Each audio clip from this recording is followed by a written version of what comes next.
Well, we're going to start. This is the smallest crowd I've seen, probably because everyone's a professional at lead generation when we're in a seller's market and it's really easy to generate leads.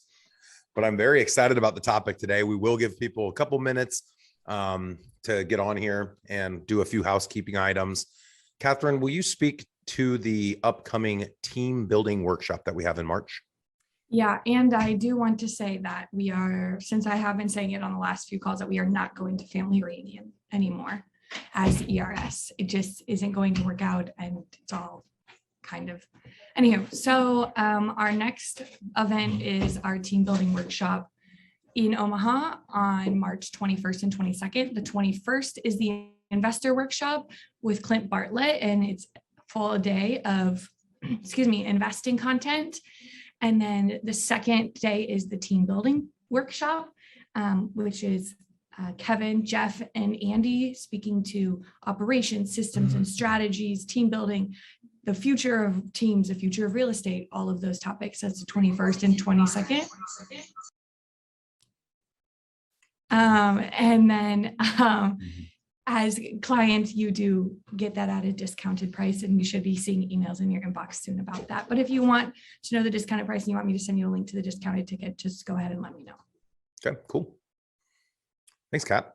If you guys haven't already been one time, we highly recommend a trip out to Omaha. I know it's not the sexiest city in your mind, hopefully the second sexiest city, but we do a great job at hosting. Everyone that comes never regrets it. Today would be a bad day to come. I just saw a notification on my computer screen. It's 6 degrees today.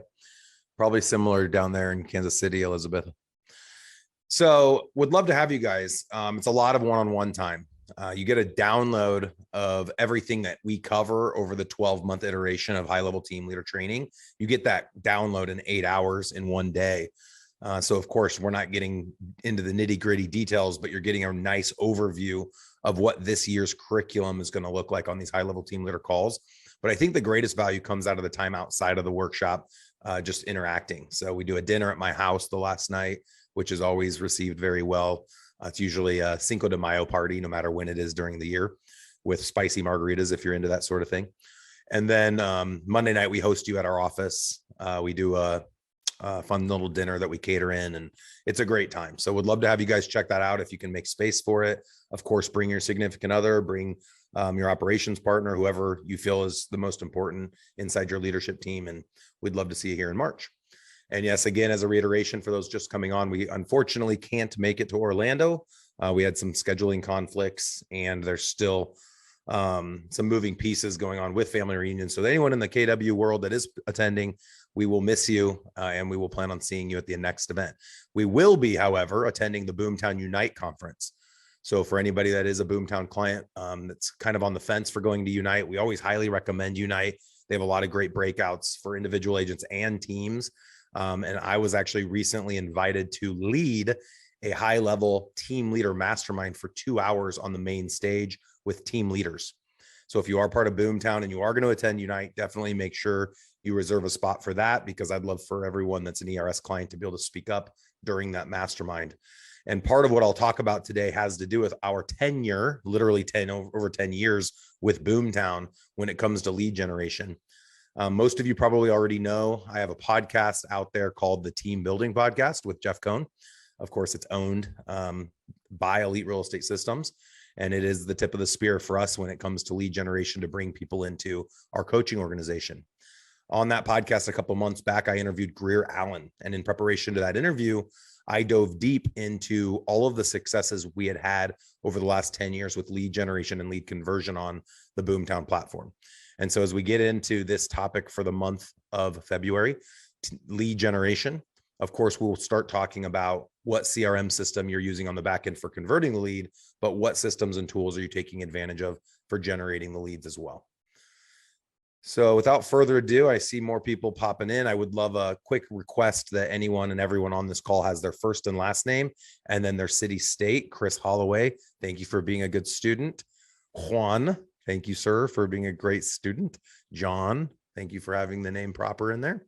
Sherry, last name Mipolis. So let's get your first and last in there. And we've found a lot of people are having a lot of success with referrals by building relationships on this very call.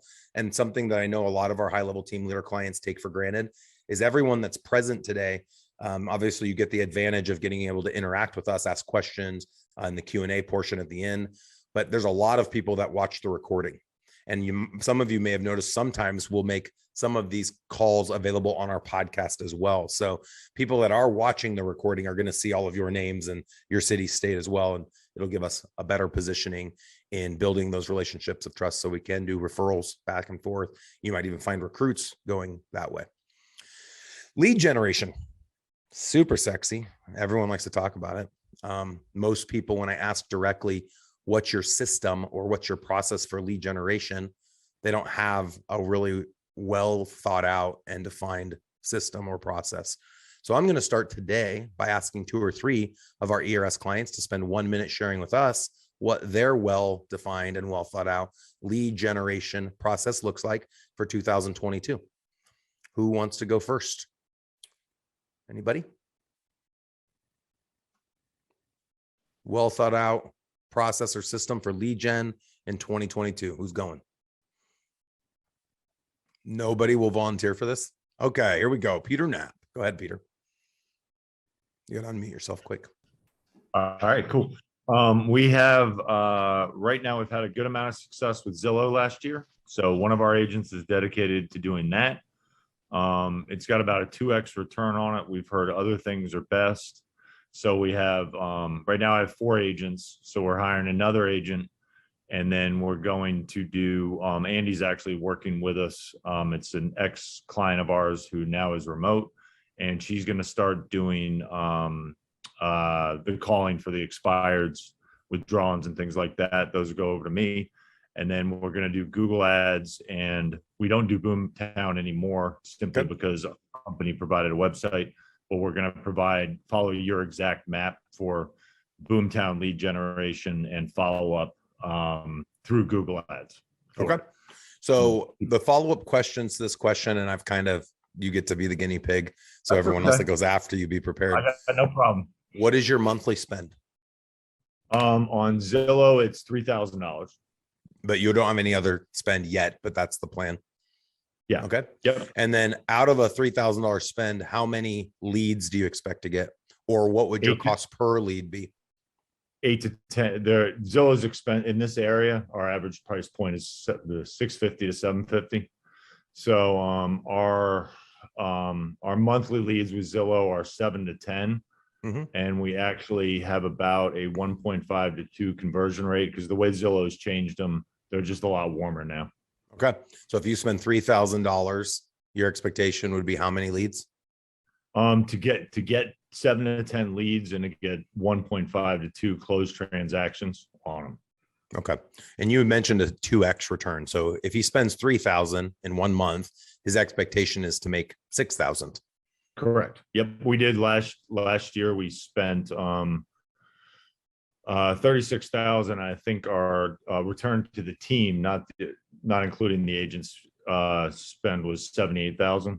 And then now we have vendors up to covering $1,300 a month. So our spend will be down to about 24. So that 2x will turn into 3x. You can have vendors pay for leads. Yeah, they what we knew. I talked about it. I learned it from this guy in Omaha who Warren Buffett, the Oracle. Yeah. The Oracle. Yeah, all right, Peter, great job. Let's all give him a clap. There we go. Thanks, I didn't guys. see everyone do it. I see all of you. Let's give him a clap. We too cool? Lindsay Smith in Toronto. People from Canada don't clap. It's okay. You get a pass. All right. There we go. Thanks, Jeff. Who wants to go next? Thank you, Peter. See, people never actually realize I don't have my screen up full screen and watch myself, even though I am somewhat narcissistic. I watch all of your beautiful faces. So those that are sharing their screens, we do appreciate you doing that from your office and not from a car or a walking treadmill. So thank you for being here. It's fun to see you guys, and it creates way better energy for the group. All right, who wants to go next? The question for those that are just joining was, who has a system or a process in place today for 2022 for their lead generation efforts? And I've asked that people share that with us. And if they know what their total cost is per month, would love to know that. How many leads they expect to generate off that cost, would love to know that. What their conversion ratio is, would love to know that. What their return on investment is, would love to know that. If you know it. If you don't, that's okay. Most people don't. Who's going next? There were a few hands before. So who was it? Now you're scared because I had the follow-up questions. I know you guys have a process. How about somebody that's not spending money on lead gen? What's your process? How about those running a team with agents? What's your process to help your agents have a process for lead gen? We all complain our agents don't work hard enough. Well, what are you doing as the leader to work for them and with them to help them be successful? Ron, go ahead. You guys are killing me. Somebody's got to talk, so I might as well. So I have three different kind of, let's say, pillars from which the leads come from. Pillar number one is all of my past clients, all of my sphere. Ooh. I've been in the business 17 years now, sold over 1,200 homes, so I have a lot of past clients. Okay. So that's pillar number one. Pillar number two is opportunities that I give to the team members, things that I pay for, like Boomtown advertising leads. They're still going to have to do 80-90% of the work, but I'm going to tee it up for them or give them that opportunity. Dave Ramsey, Agent Machine, Whatever it is. Whatever it is. And then pillar number three is that the agents are expected to bring in a certain amount of business themselves. Okay. I am paying $1,000 a month to Boomtown right now, which is generating in Kansas City. Well, we're back up over 100 again. It got down as low as 90 leads a month. They said it's seasonality. I've since found out that is true. But with $1,000 gets you 10 or sorry. Yeah, $100 $1,000 last spring got us 160 a month. Then it went down to 90 and now we're back up to about 110%. 10% yeah. of the spend should be leads. So that's right. 1,000 is 100 leads. Right. Ron, great answer. You stole all the thunder. You can just lead the rest of this call today. So those are the three categories. Those are the categories that I'm going to get into today. Those are also the three categories that Andy's going to go down the rabbit hole on over the next 3 weeks. It's your sphere of influence or SOI and or your agent sphere of influence or SOI. It's leads you create as the team leader or the broker owner for the agents in your world. Those could be internet leads. We call them internet leads, but they might come from other places other than just the internet.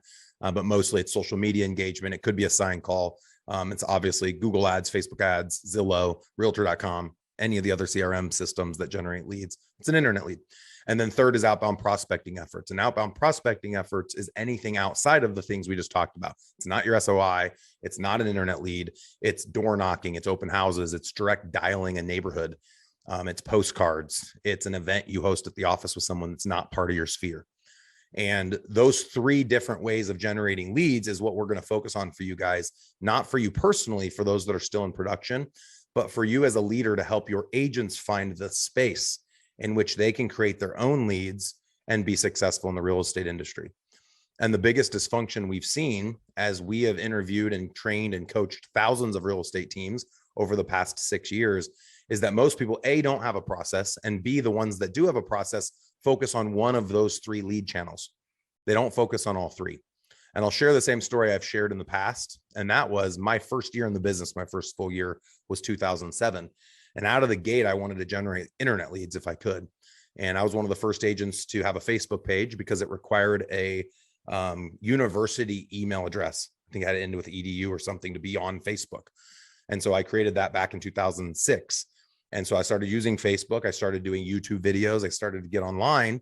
And I remember being in the office in 2007 and sharing with people, probably bragging in a gregarious way, that I was having a lot of success getting internet leads. And a lot of veteran agents that had 20 or 30 years in the business scoffed at me. And they're like, oh, you don't want to mess with that. You just want to work your sphere of influence. And I was like, my sphere of influence is still in college doing beer bongs. Like my sphere of influence isn't buying and selling $500,000 houses. So I need to find a different way. And for any agent that just moved to a new city, maybe they followed their significant other and now they're trying to make a real estate career. Where's your sphere of influence? Doesn't exist yet. So how as a team leader, are we going to help those people to be successful?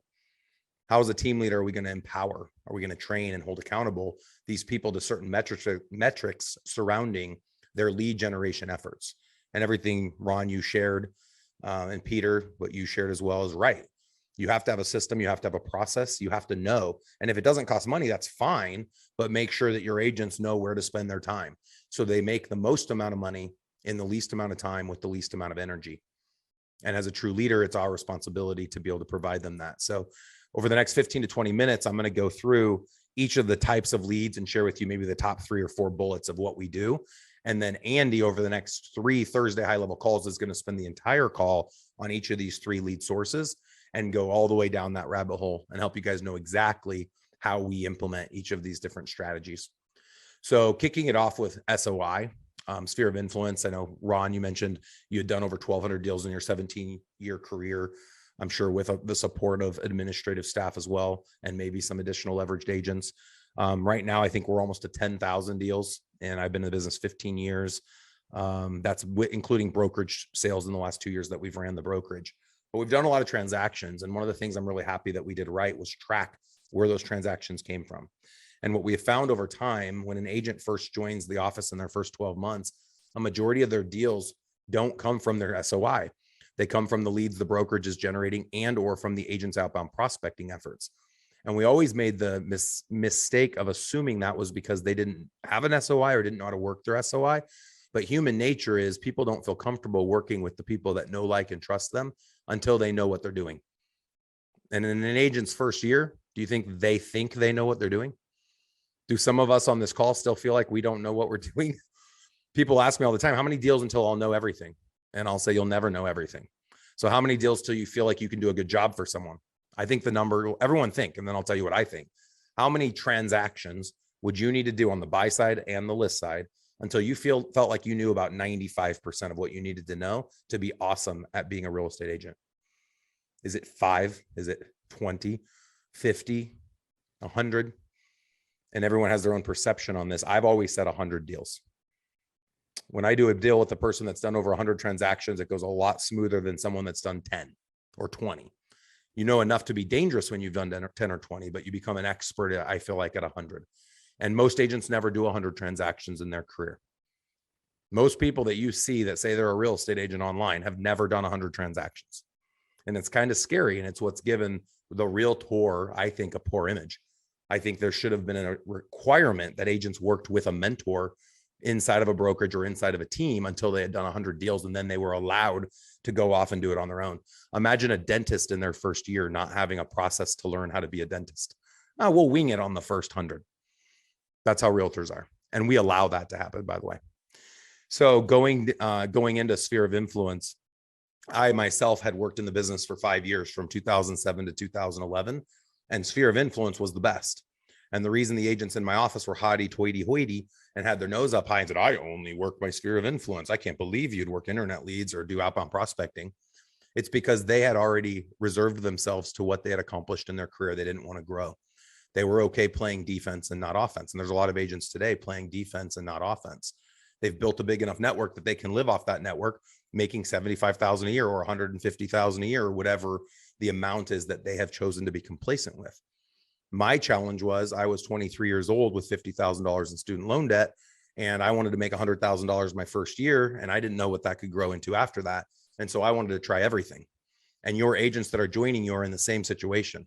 They don't know what to do. They're going to do what you as the leader share with them they should do. They're going to focus on what you recommend they focus on. They're going to focus on what you hold them accountable to focus on. They're going to focus on what you train them to focus on. And so we all know the greatest place is your SOI. Every person that comes into your world should have 100 people from their cell phone contacts with phone number, email address, first name, last name. You might have their home address. You might not. That doesn't matter. But 100 people should be able to refer to you 700 referrals a year.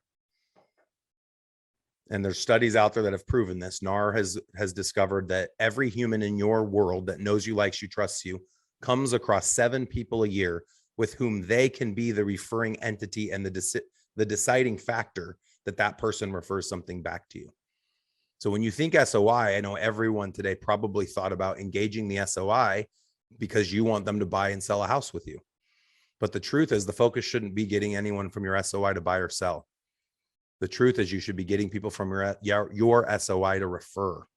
And why that is if one day you're no longer the person they want to personally work with, and they refer a deal to Corey Block, or they refer a deal to Sherry, or they refer a deal to Elizabeth Gilbert doesn't want to have to service it. And if she's built this amazing relationship with her SOI and she's so amazing and no one else is like her, they're going to want her.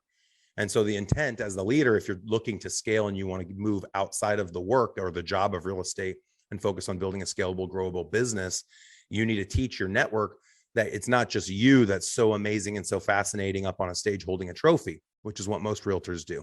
It's your business that you've created that's so fascinating. Starbucks, is that the name of a person? Nike, is that the name of a person? Apple, I hope that's not the name of a person. Zoom, these huge businesses that are amazing that everyone goes to, isn't the name of a person. It's the name of a business that we believe in.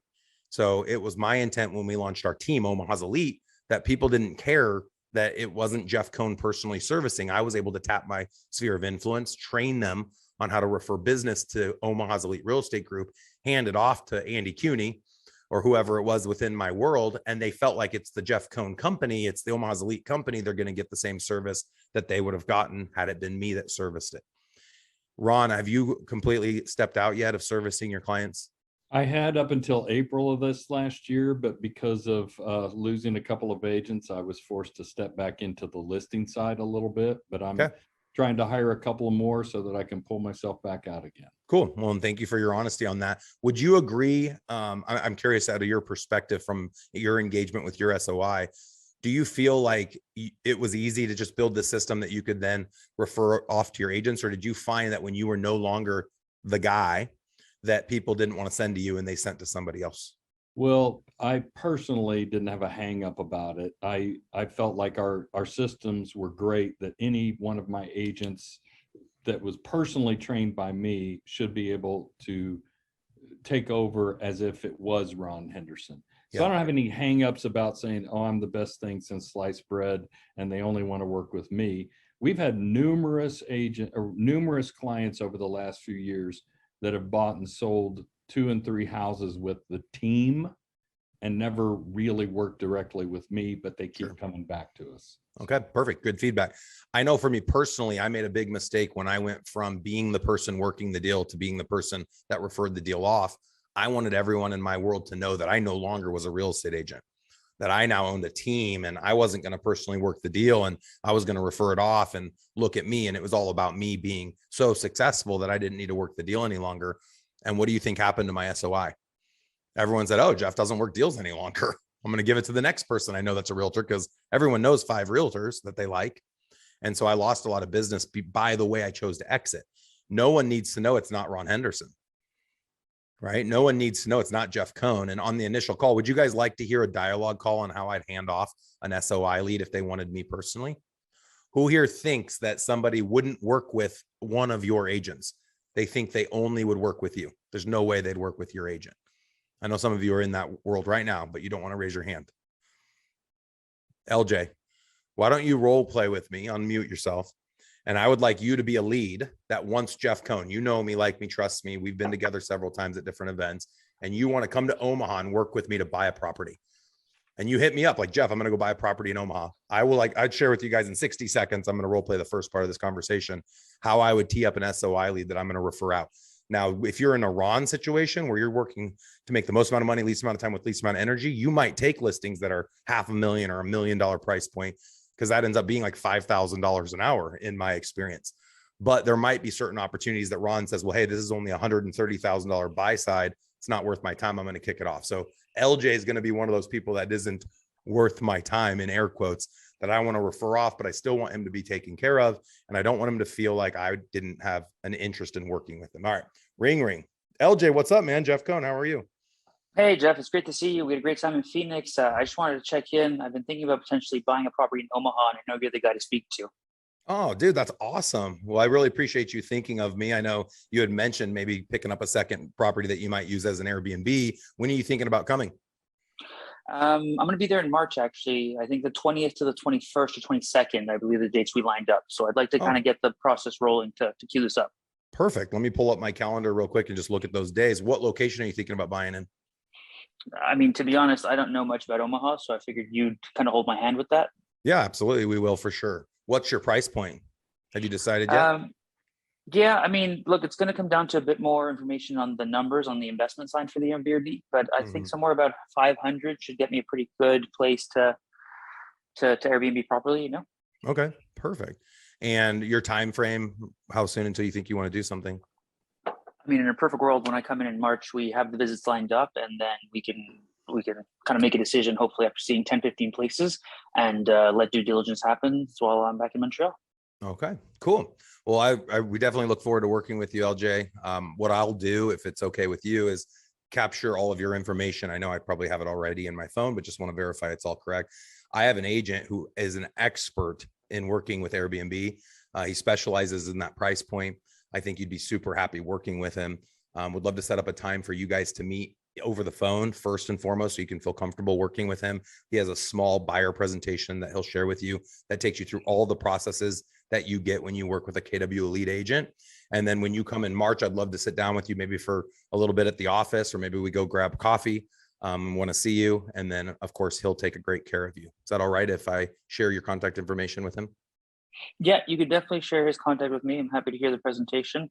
I would like to get your feedback on this. I know that, look, we've been doing this over 10 years, and I'd love you to be more actively involved if possible. So what can we do about that? Yeah, and I can appreciate that. And a lot of people from my sphere of influence kind of want my eyes on everything. What I would recommend is that you work with him up to the point where you're ready to make an offer, and just shoot me a text over of the competitive market analysis he prepares for you, and or the address of the property. And then I can quickly give you my 2 cents. Does that sound good? We can make that work. All right, cool, man. Well, I'm excited. Thank you for thinking of us, and I'll pass that information along now, and I'll also send you his contact. Thank you so much. Thanks, Jeff. So a little longer than a minute. Thank you, LJ. You made that somewhat simple, but that is how the calls have gone. I've been on hundreds of those phone calls. Ron, think that seems similar. Anyone else that's passed over SOI deals? I could have spent more time talking about the systems we had created and how they're going to get the same experience and this, that, and the other. And I'll be the first to admit, when I have said I'm not going to be the guy, people have chosen not to go with our company. I lost a $3 million listing about 6 months ago that sold in 2 weeks because they wanted me to be the person to meet buyers at the house and unlock the door. And I wanted to use my personal assistant to do it. And she said, no, Jeff, you have to be at the house to unlock the door. And I was like, well, that's not what I do. I appreciate the opportunity, but I'm not interested in unlocking your door for you. And I honestly laughed when I answered the question, and she didn't like that. So they decided to go with someone else from our brokerage. It's a good point, though, Jeff. You got to know that you got to be willing to lose one every now and then. And are 100%. You okay with that? Right. 100%. And you got to be in a position to lose them. And if you can't afford that, then you still probably will want to work some listings, and that's okay too. LJ's a friend of mine. He's in my inner circle. So he asked me, I truly, if he came to Omaha, would get coffee with him. I would not show property. I would not step in a house that he was thinking about buying, but I'd look over a CMA. I'd look at a link and we'd talk shop for 5 or 10 minutes. That's no big deal. And I owe that to him. That's okay. I can do that. I'm not too important to do that. I think Warren Buffett would do that for a friend that was going to buy a property in Omaha. So I have no issue with that being a part of it, for my DNA to be attached to it. People just want our blessing, right? They know us, like us, trust us. They want us to be a part of it in some way. We assume that means they want to be handheld and they want us to drive them around. That's not what they want. They just want to know that we care. So that's how I'd tee up an SOI. I've spent a lot of time on SOI because it is an important category. But we do a lot of really amazing things to stay in contact. Like I had said, you only need 100 people in your SOI to get 700 referrals. The focus is to get referrals. I have thousands in my SOI. In our database, we have 400,000 leads, and Andy will get into that when he gets into the sphere of influence topic. For the sake of time, I'll go very briefly over the other two. Internet leads is the one that put us on the map because we could grow it exponentially. And so like Peter shared with us today, he has 3,000. The only true lead gen that's growable, scalable, in my opinion, is internet leads, because you can push a button and double the leads overnight. He could pay 6,000 and double his leads. He could pay 12,000 and quadruple his leads. All of us could. Push a button and double your sphere leads. And this was my point to the agents in the office that snubbed their nose at internet lead generation, is they were good with 30 deals. And I didn't recognize that at first. And I'm like, why are they snubbing their nose at internet leads? Well, of course, they're a lot harder. You have to work a lot harder. You have to work to convert them. And they didn't want to have to work. They played defense. But I was this young kid just out of college ready to play offense. And it's different than most people. Today, the agent willing to play offense is different than everybody else, because defense has worked so well in a seller's market. If someone from your SOI wants to list, you put a sign in the yard, you take some crappy pictures, you don't really do anything of value, in my opinion. You say you negotiate, but you don't. Your goal is just to make your commission, and you sold the house. Yay, you're an expert. Look how great you are. And then you go on a stage and celebrate all the people who you were able to make money off of in the last 12 months. And we wanted to do it a different way. So we started treating our clients like family, literally, instead of just the cliche. And then the third one, of course, is outbound prospecting. All the things people talk about do work. The only thing that works, though, is the thing you're willing to work. And so we did door knocking. We've done open houses, direct dial, IVR, which is a voicemail drop, but the person has an option of connecting to a real person, mailers. The list goes on and on of all the things. And like I said, Andy's going to take you guys down these rabbit holes. You're going to hear all of them. He'll have a slide that he can post up as well with redirect links and third-party companies that we work with. But I'll end before the Q&A session just sharing with you a little bit that came out of that Greer Allen meeting and the work that we did to prepare to know our numbers for that meeting. And that is, over the last 10 years, we've generated more internet leads to our knowledge than any other real estate team or brokerage in history. Greer confirmed that based on all Boomtown platforms. I can't speak for other platforms, but we were able to generate 1 million clicks on Google ads and Facebook ads that converted at 10% to 100,000 registered leads. And out of 100,000 registered leads, we converted 2.5% of those for 2,500 sides, which totaled $17 million in gross commission, of which I kept 50%. And we learned over 10 years that those leads on average incubated in our system from day they registered to day they went under contract for 6 months. And the money didn't get paid out for 8 months because, of course, there's a 2-month escrow. And the reason I believe that a lot of people lose faith in internet leads and or outbound prospecting leads is because they don't wait. They don't work it, for one, and we'll get into that next month on lead conversion, but they don't wait for the 8 months. And so for anyone that's going to create a systematic process for lead gen, I would highly recommend you pick a dollar amount that you can sustain throughout the year. Of course, try to get vendor partners, mortgage, title, insurance, home inspection, home warranty are the top 5, but get people to help pay for it. They don't pay you, they pay Zillow or they pay Boomtown or they pay Sync, and they get to share in all the lead generation and lead scrubbing if they want to help with that. But you can get someone else to pay for all of it, but track it consistently and do all the small and simple things over a long period of time, and you can get great results. We've done over 10,000 sides, of course, because we were able to generate 10,000 leads. And those leads were probably 60%, and Andy will get into these analytics as well, but I'd guess 60% SOI, 30% internet leads, and 10% outbound prospecting. But the thing we found on our 60% SOI is half of those at some point were an internet lead. So the internet leads over 10 years have become sphere of influence, and Dave Ramsey's ELP would make their 28% or whatever it is now every time that person buys or sells. Our team and now our brokerage only makes money one time on their first buy side and or sell side in a 12-month period. And then after that, we allow it to become the agent's SOI. So thank you guys for making it to this point. We'll open up Q&A. We can ask anything. There's no rules. It doesn't have to be pertaining to just lead generation, and also can speak to anything else you're struggling with in your business, in your job, in your personal life, with your mental health, with your physical health. This is just a time we get to mastermind and ideate as a group, which is one of the things that sets us apart from most of the other training organizations in the country, having this time with like-minded thinkers. And so appreciate you guys being here. If you do have to kick out, but if you want to stick around for Q&A, I'll be here until 15 minutes after the hour.